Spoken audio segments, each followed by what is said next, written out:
In this unprecedented time, when so many of hip-hop's greats are dying from health issues, depression, mental illness, drug and alcohol abuse, whether they're young or middle-aged, I wanted to share my love for martial arts and a more healthy lifestyle and be the bridge between the hip-hop community and the martial arts one. Come roll with me as I journey to get healthier and learn more of the martial way.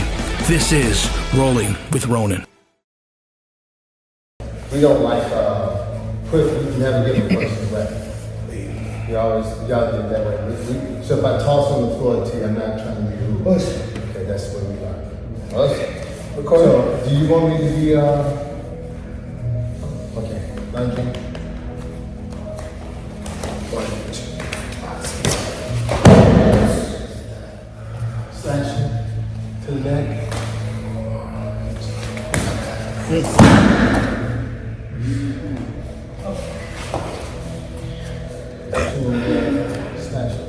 That's again? Yeah.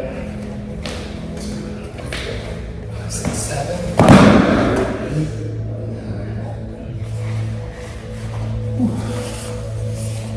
Right here.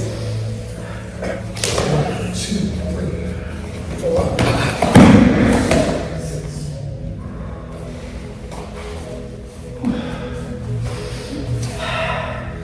Place it on my leg. Place it on the leg. Yes, sir.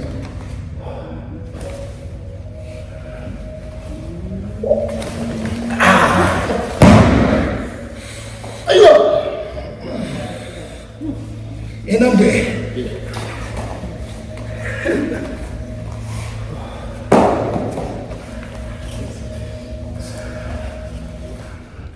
Us, Rolling with Ronin on All Elements TV. We have the legendary, yes, you are legendary at this point, sir, Shihan Lemuel Muhammad. Us, sir. Us. Thank you for coming to the show. I appreciate it. Thank you for having me. I appreciate it. Thank you. You know, shout out to Daily Art Survival. I got the hat on, of course, you know, the affiliation. Yes, Shout out to the family. We just did the convention in Chicago, and we're here, and yes, sir. I told you I was coming out, so I said, you know what, let me come to your beautiful dojo and check it out. Us. And I didn't think it was going to be this big. Oh, my, ladies and gentlemen, this is a big, beautiful dojo. I got to give you respect on that. You have 2 floors, you have a gym, you have a boxing area that's being made. The space is huge. Yes, sir. It's about 8,100 square feet. Oh my goodness. Yes, sir. Oh. So I'm honored to have you here. It was great having Nathan Ingram Yes, here, yes, sir. and there they are, the Survivor magazine, and I just want to make sure I made you guys feel welcome. Thank you. Well, I appreciate it. I definitely feel welcome, and I would have came regardless without them. You know, I've been part of this whole VSK family for a long time. Yes, sir. I don't even know. I've had my yellow belt 4 going on 5 years. I'm overdue for testing, Yes, as sir. I've been told. Yes, sir. So, yes, sir. you know, I watched your test today. Beautiful techniques. Well, you know, we're striving to continue the legacy, continue the lineage, and with me being I'm a disciple of Grandmaster Abdulaziz Muhammad, aka Anthony Muhammad, and I have also been privileged and honored with being able to train with the legendary Soki John Davis, and of course, you know, Dr. Moses Powell. I had an opportunity I had him in my life, my martial arts career, for about, I want to say 10 years, maybe 11 years until he made his transition. So just seeing Doc all over the country, outside of the country, you know, as far as traveling with my teacher traveled to support Dr. Powell, and then me traveling with my teacher supporting him, and he would take as many of us as he could, you know, to wherever Doc would be, whether it was Bermuda or Miami or Texas, wherever it was. And if he knew about it, he was going, he was bringing us along with him. And so it's been a wonderful 29 years. Next should be 30 years. I would have been with my teacher 30 years. I would have been a proud practitioner of VSK Jiu-Jitsu for 30 years next year. And so we're just happy that things are going the way that they're going, that brothers like yourself are coming here and, training. And of course, you're a very popular DJ. All this really, really good, but you love martial arts. And so when you come here, I watched you as you walked around, as you moved around. You were very, very, interested in, man, the school is really, really nice and beautiful and all that, but you were respectful of the space. And that right there is something that we really teach in our schools, which is discipline and respect. Yes. And so that means that you come from a good teacher who put that in you as well. So see, I grew up old school. My first teacher was Grandmaster Billy Davis. Rest in peace to him, back in the 90s. Yes, sir.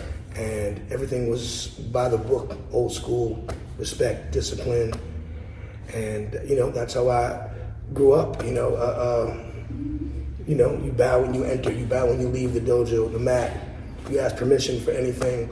You don't take a weapon off the wall. You don't touch anything on the wall. You always, you tie your obi, on one knee, turned away from your teacher. Yes, sir. Yes, sir. Those are a lot of things that you had to have an old school teacher to get it. If you get a new school teacher, you may not get that. Right. I mean by new school teacher, I mean maybe someone young, and maybe 25 years or maybe even 30 years and under. And if they didn't come from that kind of tradition where that was as important as kicking, punching, blocking. Right. And also my teachers are Professor Dominique B and Grandmaster Bill McLeod and all the Shihans at Masa. Yes, sir. They don't play with me, so I have to always be on point. That's important. I mean, as I watched you train, my first interaction with you was online, I guess during COVID. During COVID? Well, I met you before that. I met you in New York at the, when you got your certificate, I remember. So that was right before COVID. That was in 2019. Yeah, maybe 18 though. If you're talking about the sixth Dan, I received that at Soki's event in 2019. In Queens, right? Yeah, I was there. Right. So, but I'm talking about like interacting with you, training. Oh, right. Was my wife, right. Online, and Grandmaster asked me to pay attention to you all, and I mean your commitment to training has been, obvious. It's been real evident that you are serious about your martial arts, as I'm sure you're serious about your DJing, as I'm sure you're serious about your. But see, again, that hasn't stopped you from moving forward. It hasn't stopped you from traveling for the purpose of martial arts. And so that's really. That's what masters and teachers look for. That we look for the heart, what is in the heart of the student who wants to learn. And you are overdue at yellow belt. You're overdue. For me, rolling with Ronin, the whole point of it was to bring the martial arts community and the hip hop community together. I feel I'm tired of going to funerals. Brothers is drinking and smoking themselves to death. Yes, sir. And having mental illness issues, not dealing with that.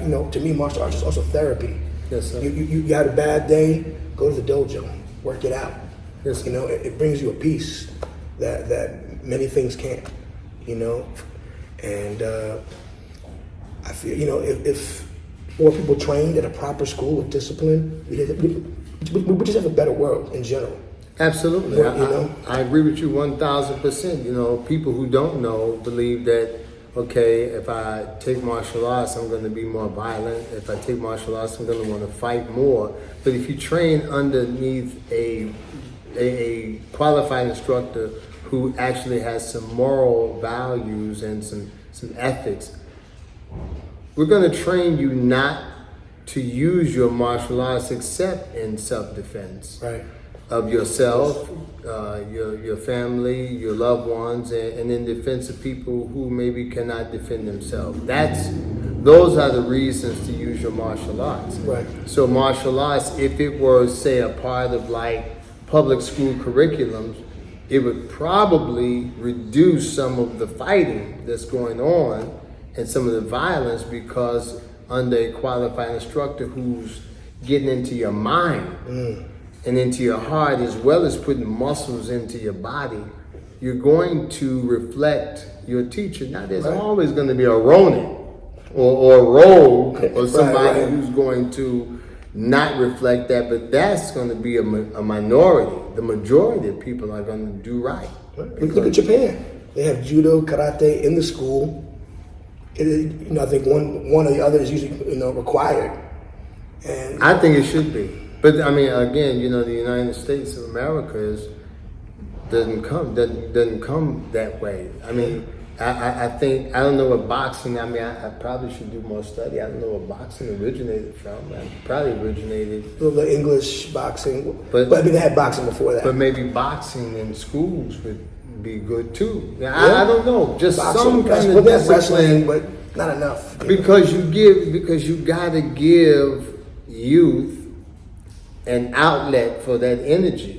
And male youth in particular, you got to give an outlet for that energy, because if you don't give an outlet for that energy, they're going to exercise it somewhere at some point. Right. And you just want to, like when we get youth in the dojo who parents sometimes say, he's just busy, he all over the place. I say, I can work with that because I know how to redirect that energy and all that movement into something constructive. Right. Every now and then, you get a student where you got to kind of start them up, right? And I work with them as well, and we get them where they need to be. But the main thing is, the first law of the universe is motion. The very next law of the universe is order. So motion without order create chaos. Motion with order is balance. So a lot of the youth who come to the dojo, we want to help the parents and them find balance. And that's the whole point of it.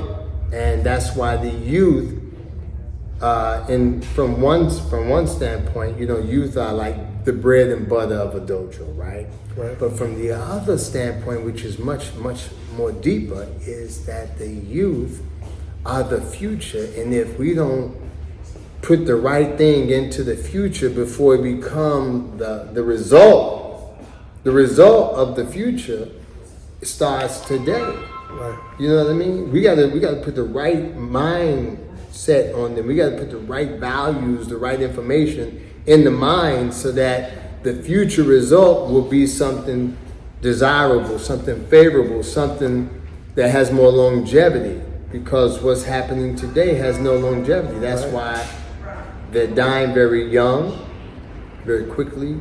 They're doing things that are absolutely the enemy of life, and it's the order of the day. Right. And that right there is why you say you're tired of going to funerals. And I'll give you an example. I DJed last night at WHBK. I want to get something to eat after. It's 12:30, 1 o'clock in the morning. On a Saturday night in New York City, everybody's outside. It's vibrant. I'm on the south side. I go to Harrods to get some chicken. No one's outside. People who were in lounges and steppers in their lounges or whatever, but there's nobody outside to Very dangerous thing in Chicago to just be outside at 12:30 You can't just be on the corner in front of a club. Absolutely. In New York, you can't. Well, right. Different cultures. I think the diverseness of the cultures in New York is just, there's no place like New York, right? So again, you have cultures that in New York where they come from values, like a West Indian mother or father gonna give a certain level of values to their child. Which is very Caribbean. Right. You follow what I'm saying? Where today, it all began with the babies having babies. That's in my opinion. It all began with babies having babies. And then not understanding that behind whooping that you got from mom and dad, you needed that, it made you better. Where you said, well, I'm not going to whoop my kids. I'm going to say the language that they use. I'm not going to whoop my kids. Well, if you don't whoop them, then you hate them. And they have no discipline. If you don't whoop them, you hate them. A little bit of fear of your parent is good. Yeah, in my opinion. And so here we are with martial arts. We have to give philosophical, theoretical butt whoopings. We have to, I mean, the physical side on the mat is most people would tell you that martial arts is 90% mental or spiritual and 10% physical. So that 10% physical part is the jacks, the kicks, the falls, the throws, all that stuff, right? But the other part that the teacher is constantly trying to reinforce into you is the discipline, the respect, you know, the order of things, cleanliness. Cleanliness is godliness, you know, respect for the school in the sense, don't walk over a piece of paper that you see, you pick it up. You know, if you walk into the locker room and it's out of order, then you do something to straighten it up. And then you tell the teacher, so that the teacher can address the problem publicly. Say, well, I don't know who did it, but I cleaned it up. I cleaned it up, or it was cleaned up. But listen, if I get another report like that, all of us are going to be, you know, paying the price for it. But then, you know, then everybody become eyes, everybody become ears in the dojo. There is really no snitching in the dojo. There is either you love it and you do everything that is necessary to preserve and protect it, or you don't love it and then you hide the goofball crappy stuff from this student or that student. You start clicking up in the dojo and it become like what Grand Professor B said of himself. You know, he said, I'm like the teacher. All the students love, but the students can't get along. And that is just something that is just crazy. But I experienced it myself in my own school. Some of my students, they don't get along with each other, but everybody love me. Everybody want to be near to the Shihan, right? Everybody wants to be near to the master, but they may not get along with each other, but everybody can agree on we all love the master. And that's because I've been blessed to give everyone their own relationship with me, so that you don't feel like I'm treating you like that one, and that one don't feel like I'm treating you like this one or that one. Everybody knows that they have their own individual space with me, but collectively, I treat all my students the same. And I tell equality. Them, deeper than equality, because I want them to understand that none of us are equal. We all have our own uniqueness, our own space. But I tell them, I say, if you want to be near to me, the student who is most near to me is the one who is most careful of their duty in the dojo. That's who is nearer to me. Not the one you think I might like, not the one that you feel that you want to be my favorite, and so you do all this brown nosy stuff to become my favorite. But if you're not showing and being careful of your duty to the school, then you're not near to me. You're not as dear to me. You're not as I would like you to be, because you're not caring for that which I love. I talked to one of my students the other day. I said, how can you hate something that I love? Think about that. You think about that. If you really following your teacher, you really following your master, and your master loves something, and let's just say, let's already just preface it by saying it's something that's good. We ain't asking you to love, like if your master eats like pork chops, you ain't got to love pork chops because he loves pork chops. I'm simply let's just say it's something good in principle, right? But you hate it, or you disagree with it, or it don't stir you because really you just don't understand it.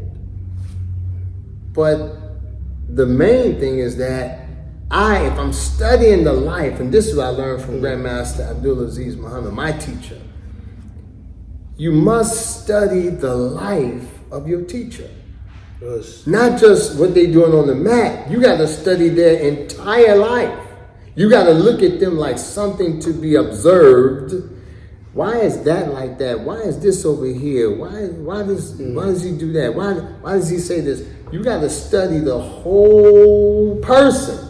Become an alike to that person. Yeah, so that you can kind of understand why they move the way they move, the way they flow the way they flow. It's not only that they learn the technique and master the technique, but you gotta In Japanese, it's called manabu. It means to imitate the master to learn the technique. Well, what is imitating? Are you only imitating the mannerisms on the mat, the technique on the mat? You know, he does it like this, so I'm gonna do it like that. It's imitating the master. It didn't qualify it to say that it's only on the mat. Right. And then my teacher says everything is a technique. So now I got to look at him that way. I got to say, if everything is a technique, then everything he's doing it technical.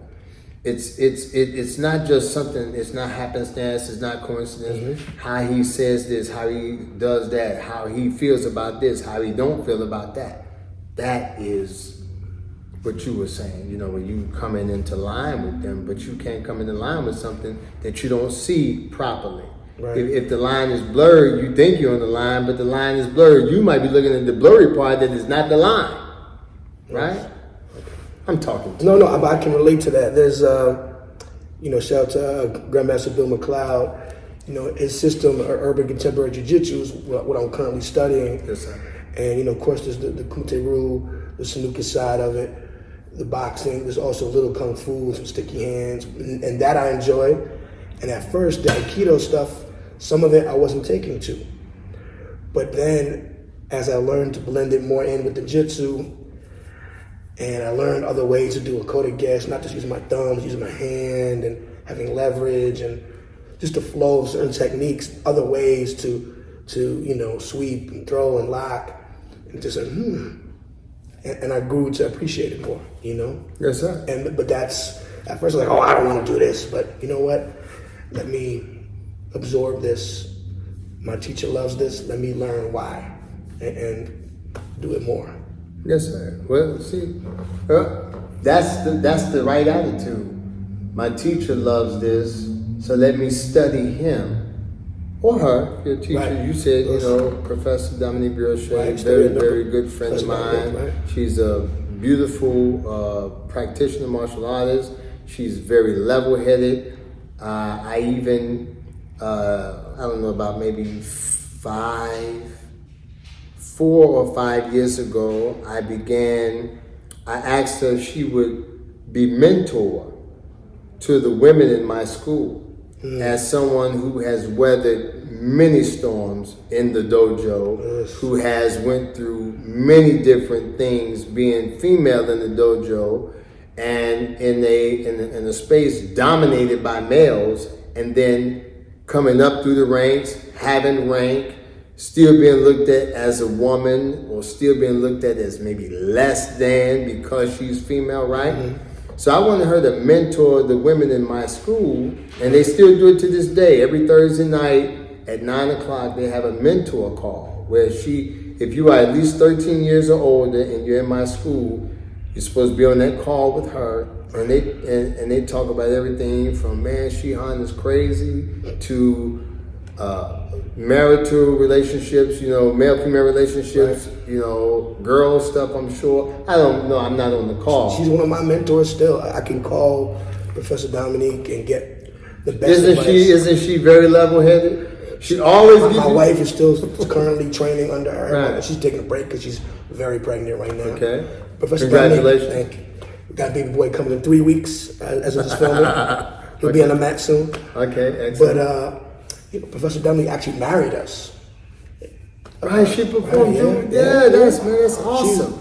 She's also an ordained minister. See, that's beautiful stuff. But see, that's what makes her so magnificent, which is one of the things I absolutely have nothing bad to say about Professor Dominique. Right. Because you coming up soon. Because she is really, in my opinion, a great example. Maybe even the epitome of what a female martial artist should be or can be. She's very patient, she's very long-suffering, she's very knowledgeable, and of course she's very skilled. I mean, she can fight. So that's an excellent embodiment of all this,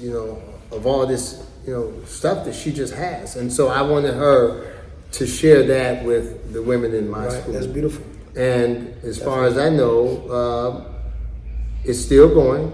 I know it's still going, and the ladies, they love it, and it's growing. And more martial arts schools, and I say mentor, because people think that a mentor is somebody who shows you, something, or just kind of advises you or counsels you.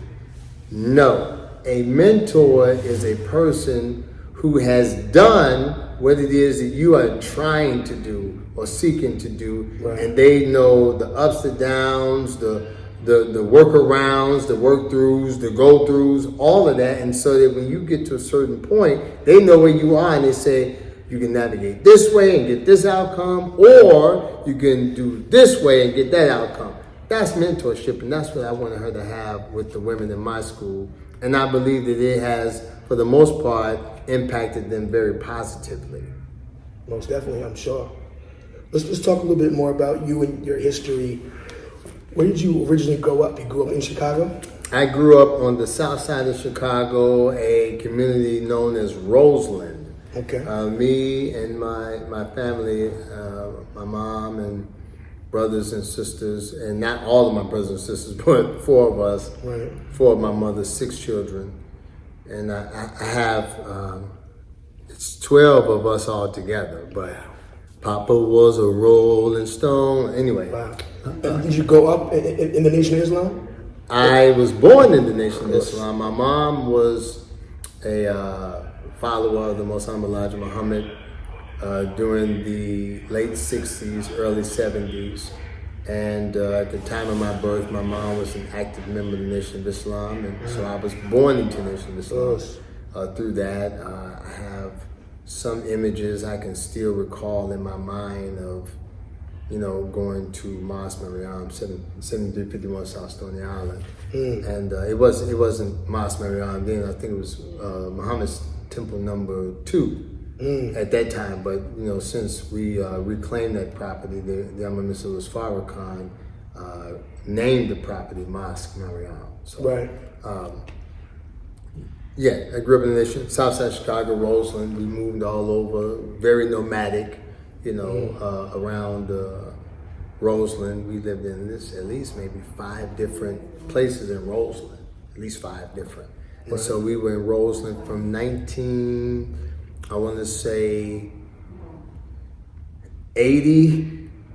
to 1991 when I left. When I left there, yes sir. 11 years. And how did you first get into martial arts? Well, I was a big fan of martial arts on the television screen. Bruce Lee was like a crazy idol, to pattern himself after I was a small guy. He was a small guy at the time. And so I would be out in the backyard kicking and punching. I'd be in the front room, making the little martial arts sound, wow, all this stuff, right? And so my mom knew that I wanted to learn, but we were far too poor to actually afford lessons. So as fate would have it, my mom was a part of this,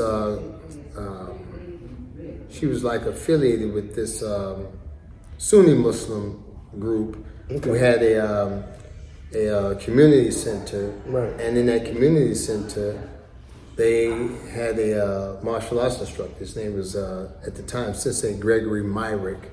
He was a 5th degree black belt in Goju Uru Karate. And he was my first instructor. My mom talked to him, told him how inspired I was with martial arts, how much I really loved it. She couldn't afford it, and he took me on as a student, and I came in the old school way. I had to clean up the dojo before and after classes to pay for my lessons. Wow. I do that and I still pay. But you're not 14. I was 14 no, at the time.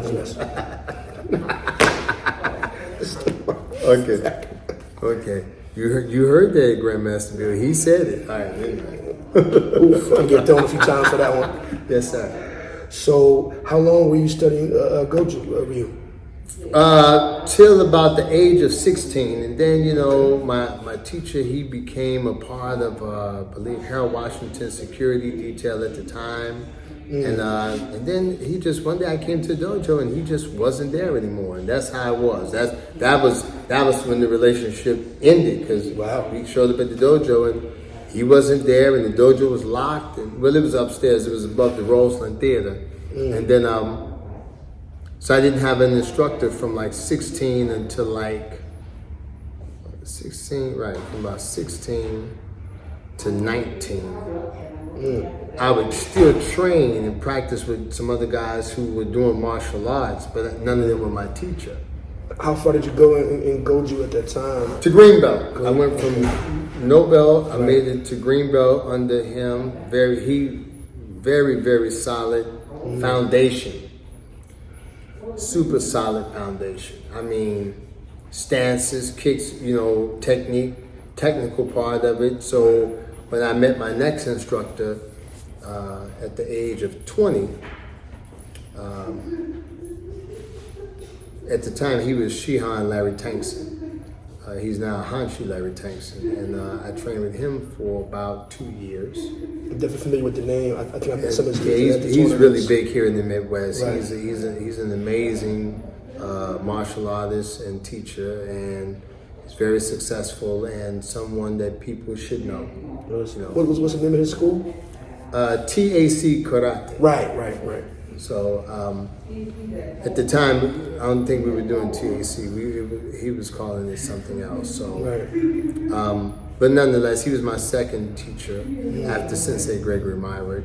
And then I had a fateful phone call. Right, got to talk to Dr. Moses Powell. I was working nearby his ex-wife's house. I mean, not her house, her job. And she heard me talking about, she said, "Oh, that's my ex-husband."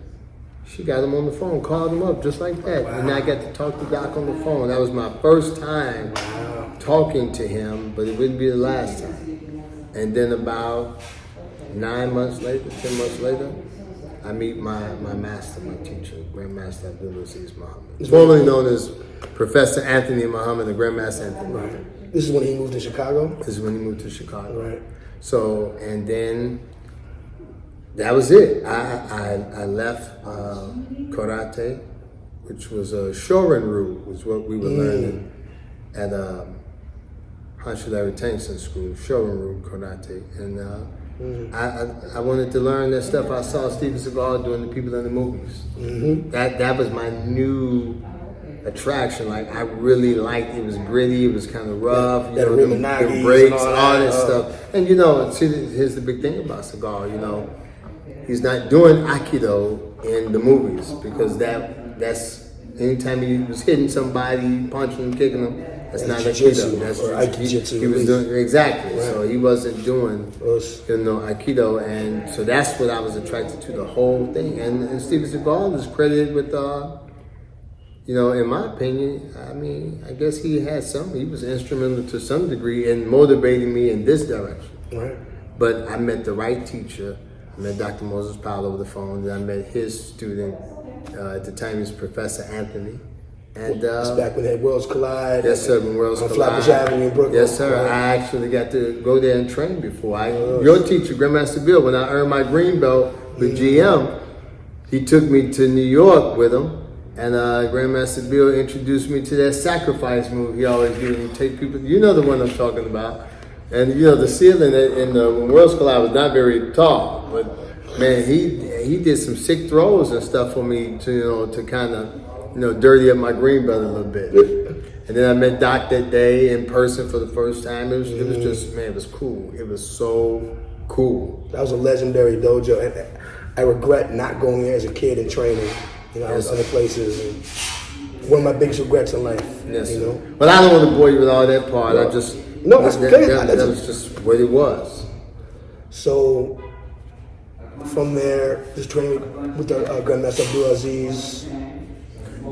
Training with him was just something different. He in my opinion was the best teacher for me, because he's a member of the Nation of Islam. I admired him being a Muslim in the Nation of Islam. I admired him for how he made me feel and treated me, as a student, in the early days. And so I he had the character and where he kind of commanded like submission, but not demanding it. Just you wanted to do right by him. You wanted to tell him the truth. You wanted to be honest with him. You wanted to be. You could almost. You know, I felt like I could tell him anything, right? He's so personable, right? But still tough, extremely so personable, skillful, but very compassionate, right? You know, at times. I mean, you know, now I don't. I'm older now, right? Yeah. So I don't always feel his compassion so directly, but obviously my teacher's very compassionate, very knowledgeable, very skilled. I enjoy. You know, I'm still in love with my teacher, still in love with the art.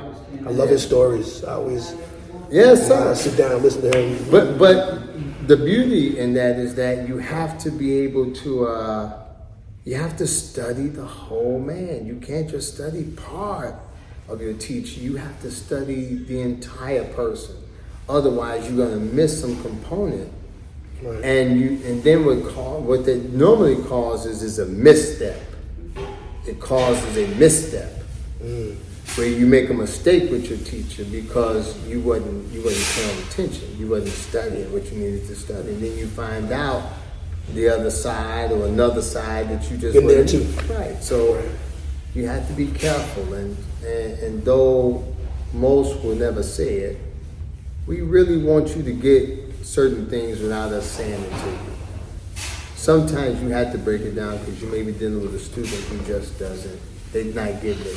And you know they're not getting it, and you're either going to jack them up or put them out, or you're going to have to do something real wise like explain to them what they're not getting so that you can at least know. I know you know because I broke it down to you and I explained it to you 3, 4, 5 different ways and you said you understand now. And now you can't behave that way anymore because the consequence for that behavior is clear.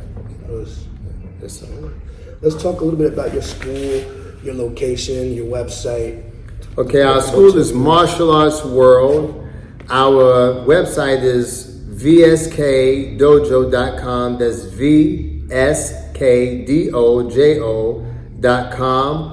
Our online training platform is martialartsworldonline.com, and you have an opportunity to train directly with me on that platform. We have over 100 pre-recorded trainings, not videos, trainings. We get into it, we really break things down for you, and you also can train with me live if you select that particular option. Say you are able to train with Shihan Lemuel Muhammad any place on planet Earth, anywhere on 196,940,000 square miles of planet Earth. If you happen not to be here in Chicago or the Chicagoland area where Martial Arts World is located, our address is 16709 Torrance Avenue, Lansing, Illinois, 60438. And our phone number, can I get the phone number? Of course. I'm just playing. I'm having so much fun with DJ Ronin. Our phone number is 708-889-6265. Again, that's 708-889-6265. And all the information will be below. Get more info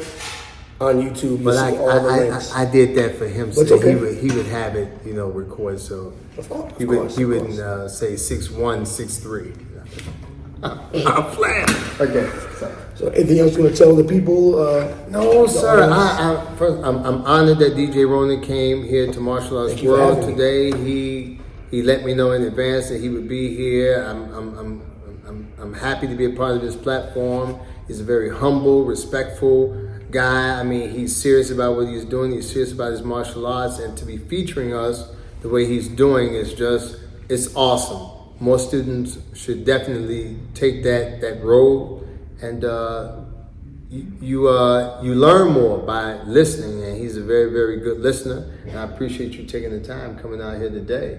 And I think I'm gonna touch him a little bit now, and then we're gonna wrap up with that. Okay? Yes. All right. Us. Yes. Thank you. Okay.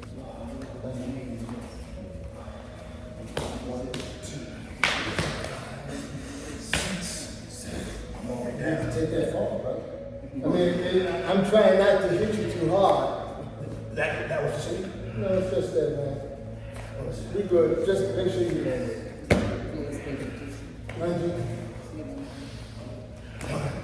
2, 3. I have to hit you, brother. Okay.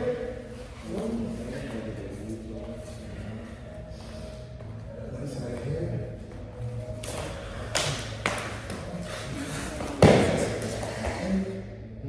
It's over.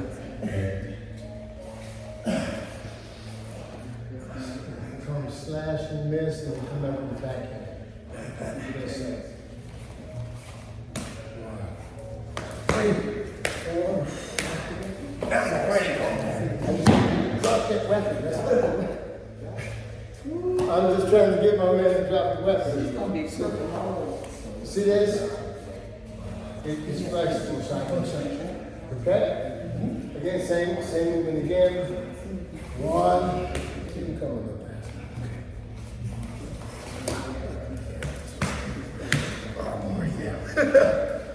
It's over.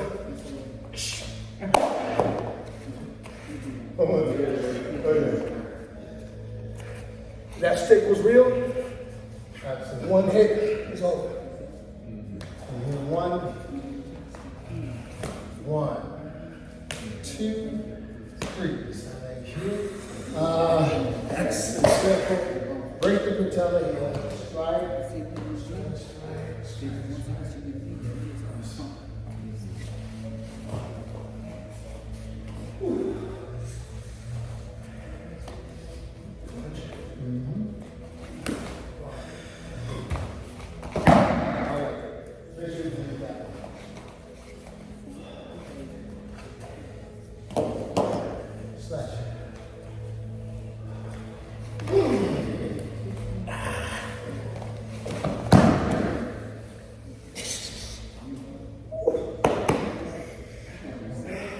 Come up. Yeah. Just died 5 times. Okay. One more. Okay. Again.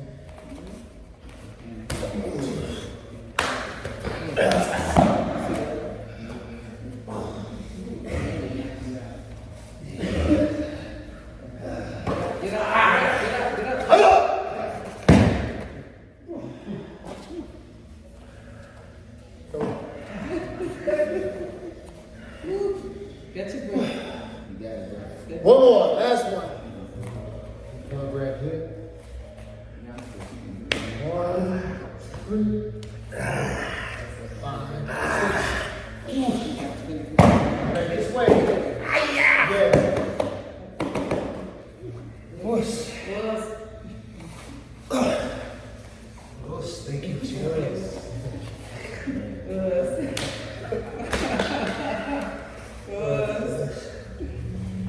Ronins. He asked for that. I didn't want to do it. But he insisted, so I had to oblige him. That's part of they love seeing you get thrown.